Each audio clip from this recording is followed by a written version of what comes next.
আসসালামু আলাইকুম। আজকে আপনারা এই ভিডিওর মাধ্যমে শিখতে পারবেন যে কিভাবে কেবলটির মাধ্যমে 90 বানানো যায়। তো প্রথমে কেবলটিটা গ্যালান্ডার সাহায্যে আপনারা কেটে নিলাম। নেওয়ার পর যে জিনিসটা করব, এখন কেবলটিটারে 90 বানাইব।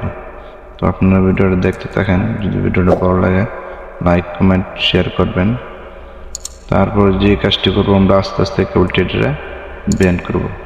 তো আপনারা এইভাবে আস্তে আস্তে 90 বানাইবেন, বেশি তাড়াহুড়া করবেন না, তো জিনিসটা সুন্দর হবে না। তো আস্তে আস্তে যদি আপনারা বেন্ড করতে যান তাহলে অনেক ভালো হবে। আর বেন্ড করার পর স্পিড লেভেলটা দেখবেন যে 90টা কি সিধা আছে কিনা, 90 বরাবর আসছে কিনা। তো আপনারা আস্তে আস্তে এইভাবে কেবলটিটা বেন্ড করবেন। দেখতেছেন স্পিড লেভেল দিয়ে ভাই দেখলো যে 90টা বরাবর হয়ে গেছে। তো আপনারা ওইভাবে স্পিড লেভেল দিয়ে দেখবেন। তারপর যে কাজটি করবেন, একটা ফাইল দিয়ে সুন্দরভাবে ঘষে নেবেন। ঘষলে যে কাজটি ভালো হবে, যদি আপনারা ঘষেন ট্রেডারে, কারণ আপনারা যখন গ্যালান্ডার কাটেন তখন কিছু কিছু জায়গা থাকে, এই জায়গাটার মাধ্যমে যখন আপনারা কেবল টানবেন তখন কেবল কেটে যেতে পারে। এই কারণে আপনারা ফাইল দিয়ে ঘষে নেবেন।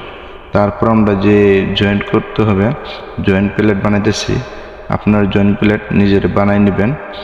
তারপর যে কাজটি করতে হবে, জয়েন্ট প্লেট এই জায়গার মাধ্যমে আপনারা জয়েন করবেন। কারণ আপনারা যখন প্রথম গ্যালান্ডার দিয়ে কাটিং করছেন তখন এই জিনিসটা ফাঁক হয়ে গেছে। তো আবার আপনারা পুরো জায়গার মাধ্যমে জয়েন্ট প্লেট দিয়ে নাট বল দিয়ে টাইট করে নেবেন আর ভালোভাবে জয়েন্ট প্লেটগুলো লাগাই নেবেন।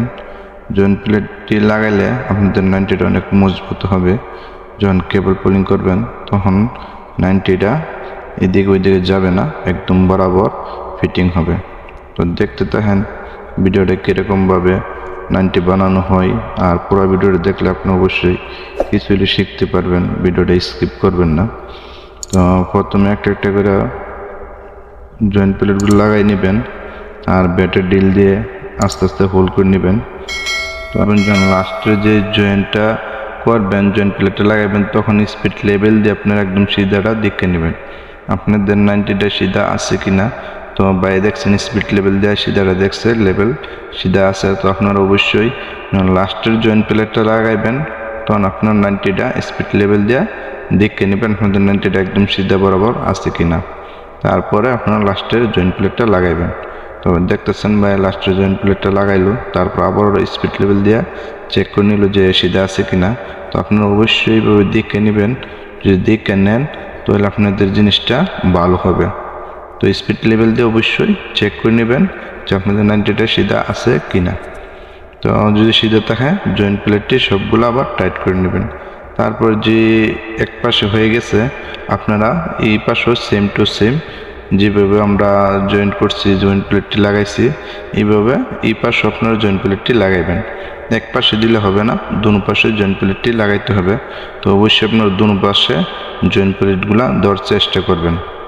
তো দেখতে থাকেন আমাদের ভিডিওটা, আমরা আস্তে আস্তে জয়েন করতেছি। তারপরে যখন জয়েন্ট হয়ে যাব ওই জায়গার মাধ্যমে আমরা ফিটিং করব, আর ফিটিংয়ের পরে আপনাকে দেখাবো। দেখতেছেন যে আবার লেভেলটা লাগায় সিধে করে দেখে নিল যে 90টা ঠিক আছে কিনা। তো আলহামদুলিল্লাহ 90 আমাদের হয়ে গেছে। যে জায়গার মাধ্যমে আমাদের 90টা লাগাইবার প্রয়োজন ওই জায়গাতে লাগাবো। দেখতে থাকেন, দেখেন আমরা লাগাইছি কিরকম হয়েছে।